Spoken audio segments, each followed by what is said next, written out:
Convict! Convict! Convict Sara now! Sara panagutin! Sara panagutin! Lahat ng sakot!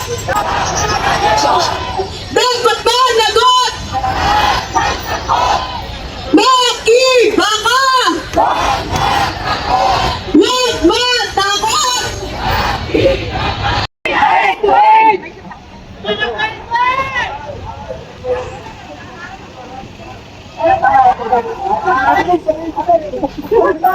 Alan Cayetano!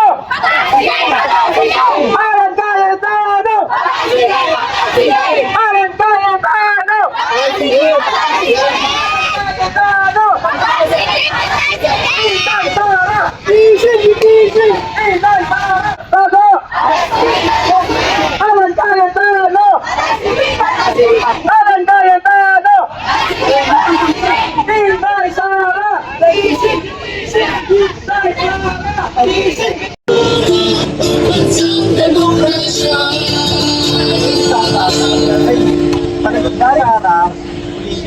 At meron pa kita.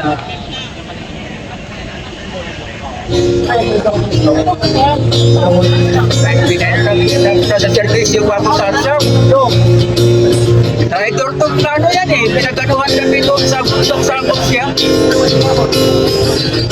Isa lang ng buhay namin. Buhay sa muna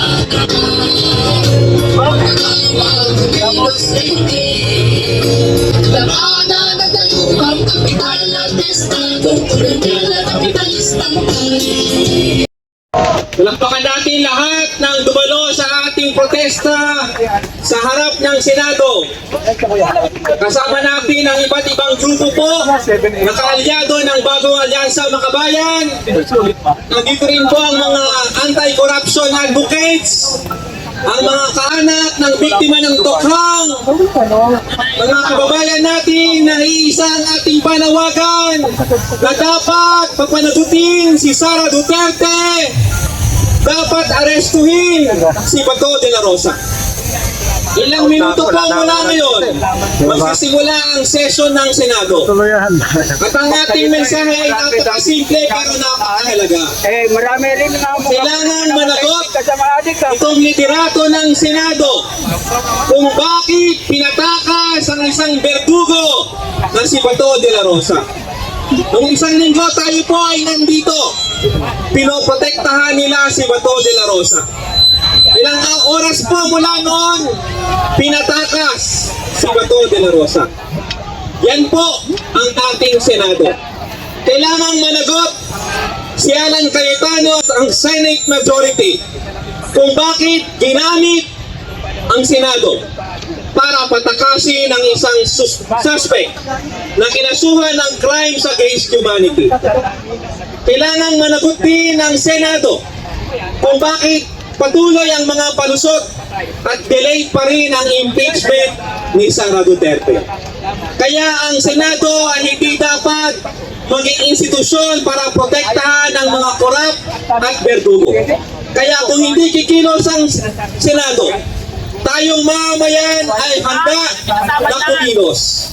Kaya po tayo nandito sa harap ng Senado para ipaalala sa lahat, lalong-lalo na sa ating mga senador na nagbabantay ang taong bayan. Nagbabantay at naniningil ang taong bayan.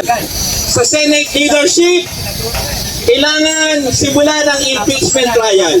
Sa Senado, dapat arestuhin si Bato. Pero siya. Yan po ang paalala na hanggat ang pamahalaan natin ay kontrolado ng mga magnanakaw, ng mga korap, ng mga elitista, yan po magpapatuloy ang impunity o kawalang pananagutan sa ating bayan. Kaya po, kung hindi kikilos ang Senado, kung si Marcos ay protektor ng mga kurakot, sino ang kikilos? Taong bayan. Handa ba tayo magbantay sa Senado hanggang matapos ang impeachment? Oo! Hinihintay natin magsimula ang impeachment pero handa ang taong bayan na magbantay at kumilos hindi lamang sa harap ng Senado, kundi sa ating mga komunidad, sa ating mga paaralan, sa ating mga pagawaan. Dahil ang aral po dito, itong usapin ng korupsyon, tayong lahat ay biktima nito. Dahil yung pera na ninakaw ng mga kurakot, dapat sana sa serbisyong panlipunan. At dapat, sekretary, parehong palpak at may bahid ng katiwalaan ang pamamahala sa DepEd man o sa OVP. Kung si Mandaram Bongbong Marcos ang hari ng korupsyon, si Inday Sara o Inday Lustay naman ang reyna ng korupsyon. Maging ang kagawaran ng edukasyon ay sinalpakan ng confidential funds, intelligence funds para sa pansariling interes upang siraan ang makabayan at ang mga unyon at militanteng guro na makatwirang nakikipaglaban para sa maayos na sistema, kakulangan sa edukasyon, maayos ang krisis sa lipunan at higit sa lahat para sa disente at nakabubuhay na sweldo. Bilang guro na nagtuturo ng mabuting asal at pagiging makabayan, hindi namin hahayaang makatakas sa pananagutan ang sinumang naglustay at naglulustay sa kaban ng bayan at nagsisilbing masamang ehemplo sa kabataan at sa mamamayan. Milyon-milyon o trilyon, bilyon ang kinukurakot sa kaban ng bayan.